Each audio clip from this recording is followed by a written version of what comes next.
Hello विद्यार्थियों, Saraswati coaching centre by Rahul sir में आपका स्वागत है। आज हम अपने एजुकेशनल वीडियो नंबर 38 को लेकर उपस्थित हैं। इस एजुकेशनल वीडियो में हम क्लास 10 और 12 की जो है कंपैक्ट बायोलॉजी अपने लेक्चर नंबर 17 के माध्यम से प्रस्तुत कर रहे हैं। विद्यार्थियों, अगर आप पीछे से लेक्चर को एक सीक्वेंस में देख रहे होंगे, लेक्चर को आप स्किप करके नहीं देखे होंगे विद्यार्थियों, तो हमें पूरी उम्मीद है कि ये जो इस समय आनुवंशिकी से संबंधित लेक्चर आपको प्रोवाइड किए जा रहे हैं, परीक्षा के इस दौर में 10वीं और 12वीं दोनों क्लास के लिए ये बहुत ही ज़्यादा कंफर्टेबल है। विद्यार्थियों, अगर पिछले लेक्चर में लेक्चर नंबर 16 में आपने सीखा होगा मेंडल के शब्दावली के प्रत्येक बिंदु की परिभाषाएं, तो आज के क्लास से हम मेंडल के मटर पर प्रयोग को जो है आपको समझाने जा रहे हैं। सबसे पहले जो है इस प्रयोग में हम आपको समझा रहे हैं मेंडल के मटर पर प्रयोग का एक संकर संकरण। एक संकर संकरण, मेंडल के मटर पर प्रयोग का एक संकर संकरण प्रयोग। विद्यार्थियों, इस प्रयोग को शुरू करने से पहले मैं आपको ये बता दूं कि आखिरकार मेंडल ने अगर संकरण का प्रयोग किया तो वो मटर पे ही क्यों किया, अन्य पौधों पर क्यों नहीं। विद्यार्थियों, इसका एक सबसे ज़बरदस्त रीजन था। वैसे तो पुष्पी पादप जो भी होते हैं, लगभग पर्याप्त अंशों तक जो पुष्पी पौधे हैं उनमें नर और मादा लगभग एक में ही होते हैं, जिनमें मटर को जो है मेंडल ने काफ़ी कंफर्टेबल माना। उसके अलावा भी मेंडल के लिए मटर में एक और सुविधा दिखाई दी। मटर एक सीजनली पौधा है और इसके छोटे से जीवन काल में जो है पर्याप्त पीढ़ियों तक अध्ययन करना संभव है और उनको विपर्यासी लक्षण भी उसमें पर्याप्त मिल गए थे। इसलिए जो है उन्होंने अपना संकरण का जो प्रयोग किया वो मटर पर किया। तो आज के क्लास में हमारा टारगेट है कि आपको जो है मेंडल पर मटर का प्रयोग, उसमें एक संकर संकरण माने मोनो हाइब्रिड क्रॉस आपको समझाएं, लास्ट में उसका प्रयोगात्मक स्टडी करें और पुनेट स्क्वायर विधि भी समझें। आइए देखते हैं। सबसे पहले आप ये समझें एक संकर संकरण क्या है। मेंडल की शब्दावली में कल बताई गई थी एक संकर संकरण। मैंने उसमें आपको बताया था कि एक जोड़ी विपरीत लक्षणों वाले नर एवं मादा के बीच होने वाले संकरण को एक संकर संकरण कहते हैं। विद्यार्थियों, थ्योरी को ध्यान से सुने। मेंडल ने अपने मटर के प्रयोग में एक संकर संकरण हेतु एक जोड़ी विपरीत लक्षणों को लिया था। एक जोड़ी विपरीत लक्षणों में कल के एग्जाम्पल को अगर लें और आज के लेक्चर को सुने तो एक जोड़ी विपरीत लक्षणों में उन्होंने लंबे और बौने पौधे का चयन किया था। आप ये काम लाल फूल और सफेद फूल के बीच भी करवा सकते हैं, एक जोड़ी विपरीत लक्षण ये भी है। तो एक संकर संकरण में मेंडल ने एक जोड़ी विपर्यासी लक्षणों में लंबे और बौने पौधे को चुना और जब उसके पैतृक पीढ़ी में उन्होंने पर परागण की क्रिया कराई तो प्रथम संतानीय पीढ़ी में उन्हें जो पौधे दिखाई दिए ये सारे के सारे पौधे लंबे हो गए। विद्यार्थियों, आप सोचिए कि अगर पैतृक पीढ़ी में क्रॉस लंबे और बौने के बीच हुआ तो प्रथम संतानीय पीढ़ी में लंबापन और बौनापन दोनों दिखाई देना चाहिए, लेकिन मेंडल ने प्रथम संतानीय पीढ़ी में केवल लंबापन देखा, प्रभावी लक्षण दिखाई दिया, अप्रभावी लक्षण दिखाई नहीं दिया। मतलब वो छिप गया, बौनापन छिप गया अप्रभावी लक्षण होकर के। क्या मेंडल का ये विचार यहां पर सही हुआ? मेंडल ने जो स्टेटमेंट दिया था कि heredity can be minimize but it can not be finish, यहां मिनिमाइज नहीं हुआ बल्कि बौनापन तो कंप्लीटली फिनिश हो गया। मेंडल को इस बात से बहुत जबरदस्त झटका लगा, शौक लगा। अन्य वैज्ञानिक हंसे भी कि हो गई इनके आनुवंशिकता के नियमों की पुष्टि, खत्म है खेल इनका। लेकिन मेंडल अपने एक्सपेरिमेंट से हार नहीं माने थे। मैंने आपको पढ़ाया था थ्योरी में मेंडल के परिचय में कि लगातार 8 वर्ष तक कठिन परिश्रम किए थे विद्यार्थियों। F1 पीढ़ी में जो भी लंबे पौधे मिले थे मेंडल ने उनमें स्वपरागण की क्रिया करा दी। विद्यार्थियों स्वपरागण की क्रिया के माध्यम से F2 पीढ़ी में जो पौधे दिखाई दिए विद्यार्थियों, वो सारे के सारे जो पौधे थे वो लंबे और बौनेपन के अनुपात में थे। विद्यार्थियों अब पैतृक पीढ़ी का F2 पीढ़ी से कंपैरिजन करिए तो आपको यहां साफ साफ दिखाई देगा कि हां आनुवंशिक लक्षण आ रहे हैं, चाहे कम आ रहे हैं या ज्यादा आ रहे हैं। अब F2 पीढ़ी में आकर के मेंडल का जो स्टेटमेंट था वो सही साबित हुआ कि heredity can be minimize but it can not be finish. आनुवंशिकता को कम किया सकता है किंतु उसे समाप्त नहीं किया सकता। विद्यार्थियों लास्ट में उन्होंने जो है जीन प्रारूप और लक्षण प्रारूप को भी निकाल करके दिखाया कि देखिए एक संकर संकरण में F2 पीढ़ी के माध्यम से लक्षण प्रारूप ये मिल रहा है, जीन प्रारूप ये मिल रहा है। तो विद्यार्थियों आज ये सारी कहानी हम लोग पढ़ने वाले हैं। केवल पीछे के लेक्चर के माध्यम से आप अपनी अंडरस्टैंडिंग बना करके रखिएगा ताकि मेंडल की शब्दावली के शब्द या अन्य सारी बातों को लेकर आप कंफ्यूज ना हो विद्यार्थियों।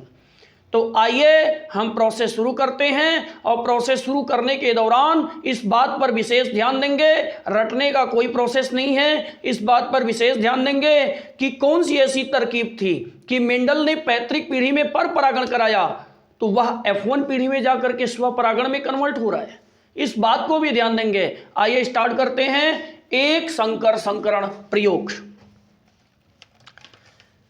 विद्यार्थियों अगर मेंडल ने एक संकर संकरण प्रयोग कराया तो उसके लिए उन्होंने एक जोड़ी विपरीत लक्षण लिया,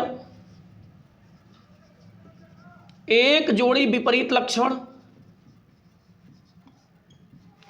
जिनको आप एलील या एल्लोमार्फ कहते हो, विपर्यासी लक्षण कहते हो। ये एक जोड़ी विपरीत लक्षण कौन थे विद्यार्थियों? लंबा पौधा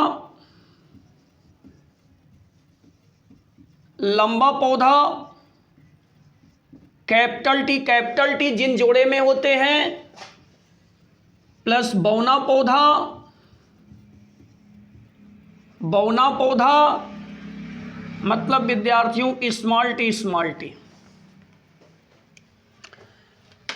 विपर्यासी लक्षण लेने के बाद विद्यार्थियों गेम शुरू हुआ पैतृक पीढ़ी से। पैतृक पीढ़ी, अब पैतृक पीढ़ी में इन्होंने क्या कराया? पर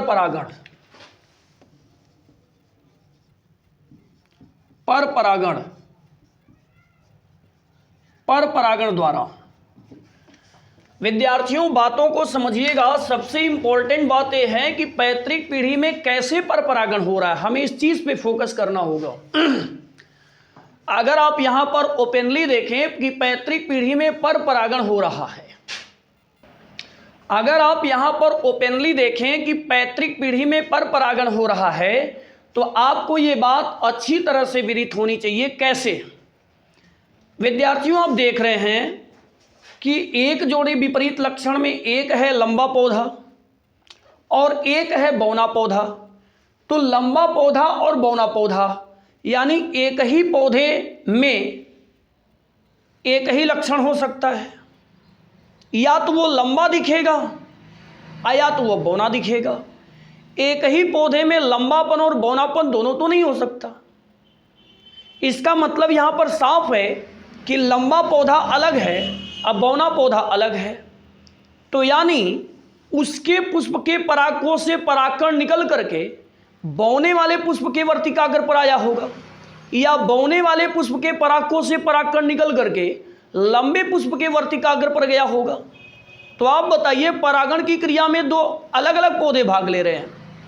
जब परागण की क्रिया में एक ही जाति के दो पौधों का उपयोग हो तो उसे पर परागण कहते हैं, और जब परागण की क्रिया में एक ही जाति के एक ही पौधे का उपयोग हो तो वो स्वपरागण है। अब आप सोच सकते हैं कि पर परागण लाजमी है। फिलहाल आगे की ओर चलते हैं। विद्यार्थियों हम जानते हैं कि सबसे पहले अर्धसूत्री विभाजन होता है, तो हम अर्धसूत्री विभाजन करेंगे। पैतृक पीढ़ी में अर्धसूत्री विभाजन ले आइए। लंबा पौधा तो इसका मतलब कैपिटल टी बौना पौधा, इसका मतलब स्मॉल टी, स्मॉल टी। इसमें आप घोषित करिए कोई एक मेल है, कोई फीमेल है।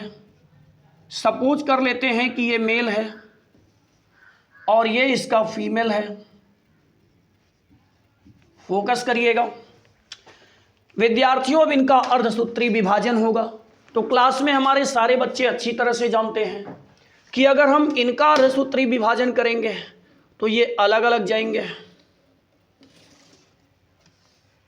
ये दोनों अलग अलग जाएंगे, ये दोनों अलग अलग जाएंगे। इनका अर्धसूत्री विभाजन करेंगे, सारा प्रोसेस विद्यार्थियों पैतृक पीढ़ी में चल रहा है। इनका अर्धसूत्री विभाजन करेंगे तो ये दोनों भी अलग अलग युग्मक में जाएंगे। युग्मक जनन आपने पढ़ा होगा, गैमेट्स बनाएंगे। ये गैमेट्स बनाएगा तो ये इधर आएगा, ये गैमेट्स बनाएगा तो ये इधर आएगा। इनको देखें, इनका गैमेट्स इधर आएगा, ये गैमेट्स इधर आएगा। अगर आप गैमेट्स को देखने की चेष्टा करें, जिन जोड़े में होते हैं, लेकिन गैमेट्स बनने के बाद वो अलग अलग युग्मक में चले जाते हैं। और यही आपके जो है क्या नाम है, मेंडल के नियमों में पृथक्करण का नियम है। एक कैपिटल टी यहाँ हो जाएगा विद्यार्थियों, ये कैपिटल टी यहाँ हो गया। अगली बात स्पष्ट है, स्मॉल टी यहाँ हो जाएगी, स्मॉल टी यहाँ हो जाएगा। अब आपको पता है हम पैतृक पीढ़ी में सारा प्रोसेस कर रहे हैं। पैतृक पीढ़ी में पर परागण कैसे हुआ ये बात भी समझ में आ गई। अर्धसूत्री विभाजन होना जरूरी है, तो अर्धसूत्री विभाजन हुआ तो आप देख रहे हैं अलग अलग गैमेट्स बने हैं। अब ये प्रत्येक गैमेट्स मेल और फीमेल के बीच क्रॉस करेंगे। तो आप यहाँ पर ऑब्जर्व करिएगा, बारी बारी से मेल, बारी बारी से फीमेल पे जाएगा। तो आपको पता है आप इस मेल को इस फीमेल पे भेज रहे हो, ये मेल किस फीमेल पे गया। अगर ये मेल किस फीमेल पे गया तो एक बात तो और भी स्वाभाविक है कि ये वाला जो मेल है इस वाले फीमेल पे भी जाना चाहिए। फोकस करिएगा।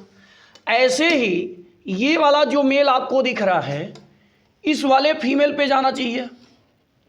ऐसे ही ये वाला जो मेल आपको दिख रहा है वो इस वाले भी फीमेल पे जाना चाहिए। विद्यार्थियों क्रॉस से हेसिटेट मत होइएगा, इस वाले पे भी जाना चाहिए। मतलब की बात मैं जो आपको बताना चाहता हूं कि बारी बारी से मेल दोनों फीमेल पे जाएंगे। ये मेल इस फीमेल पे गया तो ये मेल इस फीमेल पे गया, ये मेल किस फीमेल पे गया तो ये मेल किस फीमेल पे गया। अगर ये वाला इस पे गया है तो एक यहाँ बनेगा, ये वाला इस पे गया है तो एक यहाँ बन रहा है, ये वाला इस पे गया तो ये यहाँ, ये यहाँ, 4 पौधे बन रहे हैं विद्यार्थियों।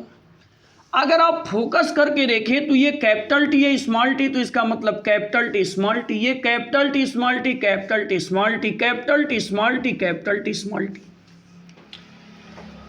विद्यार्थियों अगर आप ऊपर फोकस करके देखें ध्यान से, ये जो आपको कैपिटल टी दिख रहा है पीछे थ्योरी के अनुसार ये प्रभावी लक्षण है, और ये जो आपको स्मॉल टी दिख रहा है ये अप्रभावी लक्षण है। आपको साफ मालूम है अप्रभावी लक्षण है। अगर आप इसमें फोकस करने की कोशिश करें, आप पैतृक पीढ़ी से चल करके F1 पीढ़ी में आ गए, प्रथम संतानीय पीढ़ी, F1 पीढ़ी में आप फोकस कर लिए। जरा देखें F1 पीढ़ी में आपको मिल क्या रहा है। इसमें भी कैपिटल टी है, इसमें भी कैपिटल टी है, इसमें भी कैपिटल टी, इसमें भी कैपिटल टी। मैंने मेंडल की शब्दावली में पढ़ाया है और मेंडल का नियम आगे पढ़ाएंगे, प्रभाविता का नियम, तो उसमें भी इस बात को बताया गया है कि प्रभावी और अप्रभावी लक्षणों में से प्रभावी लक्षण ही दिखाई देता है, अप्रभावी लक्षण छिपा रह जाता है। तो इसमें भी कैपिटल टी है, इसमें भी कैपिटल टी है, इसमें भी कैपिटल टी है, इसमें भी कैपिटल टी है। यानी कैपिटल टी का मतलब हुआ प्रभावी लक्षण। प्रभावी लक्षण, अब प्रभावी लक्षण ही दिखाई देते हैं, इसका मतलब सभी पौधे लंबे बनेंगे, सभी पौधे लंबे होंगे। विद्यार्थियों, मेरी वही कहानी सही हुई जो मेंडल ने एक्सपेरिमेंट में किया कि मेंडल ने मटर के प्रयोग में जब पैतृक पीढ़ी में पर परागण कराया। अब आप सोच सकते हैं कैसे पर परागण हुआ। तो प्रथम संतानीय पीढ़ी में माने F1 पीढ़ी में जाकर के सारे पौधे लंबे हो गए। अब आप देख सकते हैं कैसे लंबे हुए। अगर सभी पौधे लंबे हो गए तो क्या मेंडल के आनुवंशिकता का नियम सही हुआ? तो आप तो एक ही जवाब देंगे, no sir, never sir, Mendel के आनुवंशिकता का नियम सही नहीं हुआ, क्योंकि heredity can be minimize but it can not be finish. यहां तो हेरेडिटी मिनिमाइज नहीं हुई, मैक्सिमाइज भी नहीं हुई, बल्कि खत्म हो गई, क्योंकि लंबे और बौने की मिक्सिंग हुई थी। बौनापन तो खत्म, लंबा दिखाई दे रहा है। तो आप क्या कर सकते हैं? मेंडल यहां तक तो गलत है, लेकिन मेंडल ने हार नहीं मानी, वो अपनी कहानी को और आगे बढ़ाएं। F2 पीढ़ी में भी गए। आपको मैंने बताया था कि F3 पीढ़ी तक वो अध्ययन किए थे, हालांकि F2 में उनको सफलता मिलने वाली है। विद्यार्थियों, आप स्टेप का स्क्रीनशॉट लीजिए, फिर मैं आपको F2 पीढ़ी का केस आगे बताता हूँ। तो विद्यार्थियों, आपने देखा कि मेंडल के एक संकरण के प्रयोग में F1 पीढ़ी तक तो जो है उनके आनुवंशिकता के नियम गलत निकल रहे हैं, क्योंकि हेरेडिटी जो है वो मिनिमाइज भी नहीं हो रही है, मैक्सिमाइज भी नहीं हो रही है, कंप्लीटली फिनिश हो रही है, जो मेंडल के विचारानुसार बिल्कुल गलत है। तो फिलहाल हम इस रोचक तथ्य को समझने के लिए मेंडल के माध्यम से चलते F2 पीढ़ी की ओर। विद्यार्थियों, हर बार ये स्टेप ध्यान दीजिएगा, नर मादा लेना होगा, अर्धसूत्री विभाजन होगा, गैमेट्स बनेंगे और वो गैमेट्स आगे जाकर के जाइगोट का निर्माण करेंगे। उसके लिए आपको क्रॉस करना होगा। इतना अगर तरीका आपको याद है तो आप हर जगह सफल हैं। अब विद्यार्थियों, हम एंट्री ले चुके हैं F1 पीढ़ी में। F1 पीढ़ी में आपने देखा 4 पौधे बने थे, चारों पौधों में कैपिटल T प्रभावी, तो सारे पौधे लंबे हो गए थे। अब वहां से हम एक जोड़ी नर लेते हैं, एक पौधा नर लेते हैं, एक पौधा मादा। तो आपको पता है जिन जोड़े में है, तो आप देखिए लंबा पौधा यहां ले लिए, नर के रूप में ले लिए, और दूसरा भी मजबूरी है कि सारे लंबे बने, तो वो भी लंबा पौधा यहां मादा के रूप में ले लिए। अब आपको पता capital T small T, capital T small T, capital T प्रभावी है तो लंबा पौधा, कैपिटल T प्रभावी है तो लंबा पौधा।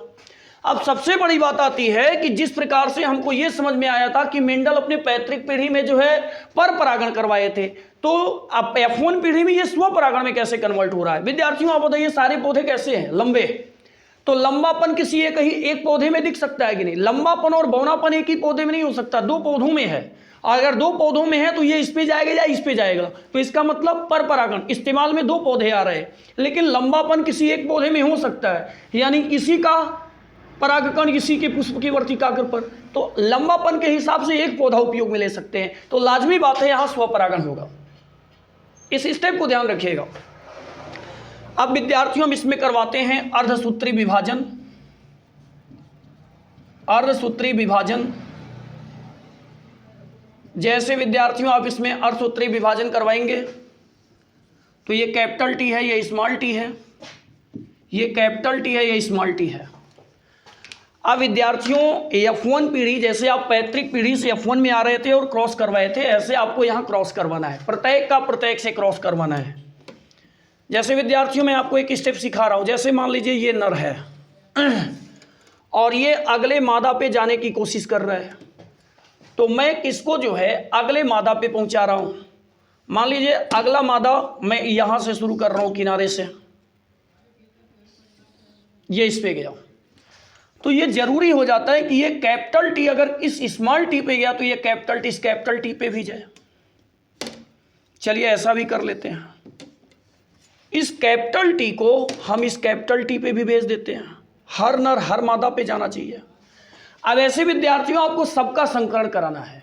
विद्यार्थियों, आपने हर नर को हर मादा पे भेजा, यानी गैमेट्स मादा के साथ मिलकर, मादा गैमेट्स के साथ मिलकर द्विगुणित युग्मनज का निर्माण कर रहा है। विद्यार्थियों, इससे संतति कोशिका प्राप्त होगी। आइए संतति कोशिका को देखते हैं। एक यहां पर बन रहा है, एक यहां पर है, ये यहां पे बनेगा, ये यहां। अब सबका संकरण लिखिए। कैपिटल T इस कैपिटल T से, तो इसका मतलब कैपिटल T कैपिटल T। अगर इस कैपिटल T को देखें तो इस स्मॉल t से, तो कैपिटल T स्मॉल t। ये एक स्मॉल t है और ये कैपिटल T है, स्मॉल t कैपिटल T। विद्यार्थियों, हमेशा ध्यान दीजिएगा, एक ही जोड़े के अगर जिन हैं तो प्रभावी लक्षण पहले लिखा जाएगा, अप्रभावी लक्षण बाद में। एक ही जोड़े के जीनों में प्रभावी लक्षण पहले अप्रभावी लक्षण बाद में, तो इसका मतलब कैपिटल टी पहले स्मॉल टी बाद में। ये स्मॉल टी है, ये भी स्मॉल टी है, तो यहाँ पर स्मॉल टी। अब विद्यार्थियों यहाँ पर फोकस करके अगर देखें तो कितना मजा आएगा। लंबे पौधे भी हैं, लंबे पौधे भी हैं, लंबे पौधे भी हैं, ये बौना है। विद्यार्थियों अगर इनको ऑब्जर्व करके लिखे तो कैपिटल टी का मतलब हुआ शुद्ध लंबा, शुद्ध लंबा। इसमें देखिए विद्यार्थियों प्रभावी लक्षण दिख रहा है। अब दोनों कैपिटल टी नहीं है तो हम इसको एक भाषा में लिख सकते हैं अशुद्ध लंबा। विद्यार्थियों बायोलॉजी में इसे हम संकर लंबा भी कहते हैं, क्योंकि दोनों मिक्स है विद्यार्थियों। अगर ये संकर लंबा है तो इसका मतलब ये भी संकर लंबा है।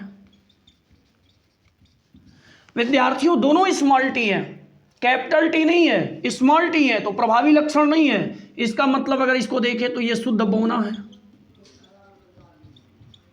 शुद्ध बौना है।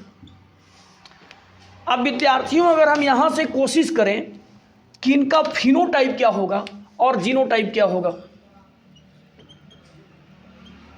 एक संकरण का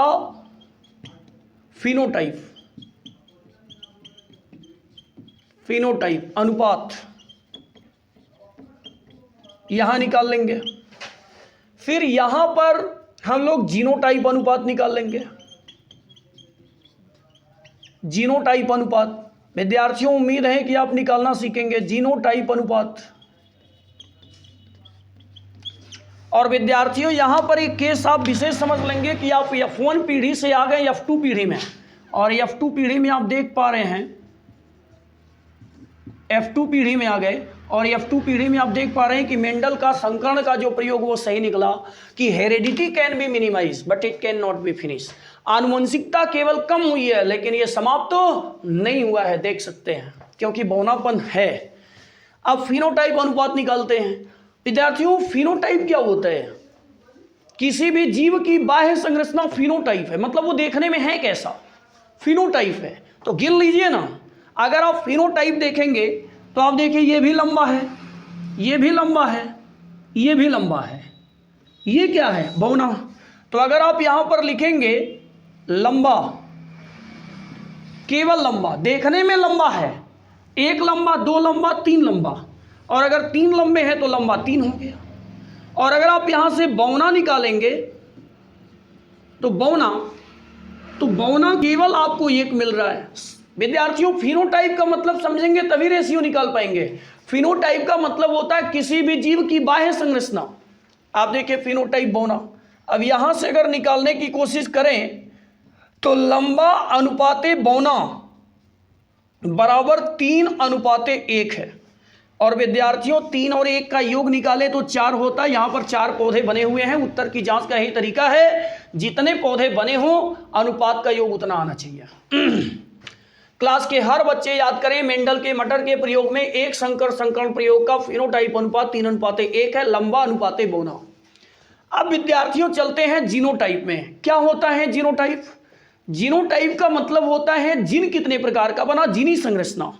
तो अगर आप यहां पर देखें विद्यार्थियों, कैपिटल टी बराबर 1 है, कैपिटल टी स्मॉल टी 1 2 बार है, स्मॉल टी बराबर कै बार है, 1 बार।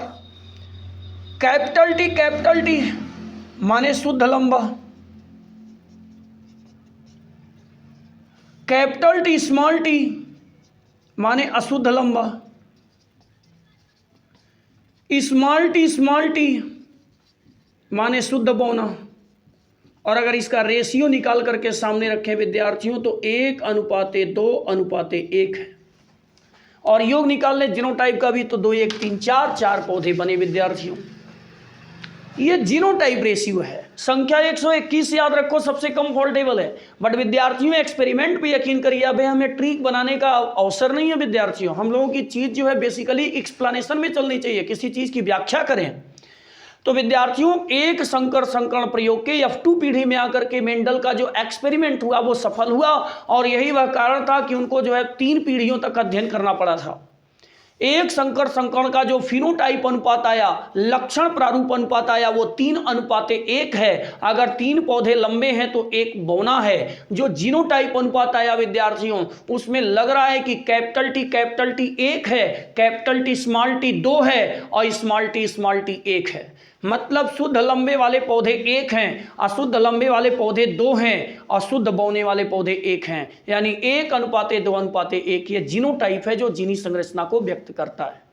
आई होप विद्यार्थियों, अगर आप वीडियो को सीक्वेंस में देखे होंगे तो आज मेंडल के मटर के प्रयोग में एक संकर संकरण मोनो हाइब्रिड क्रॉस या मोनो हाइब्रिड हाइब्रिडाइजेशन आपको समझ में आया होगा।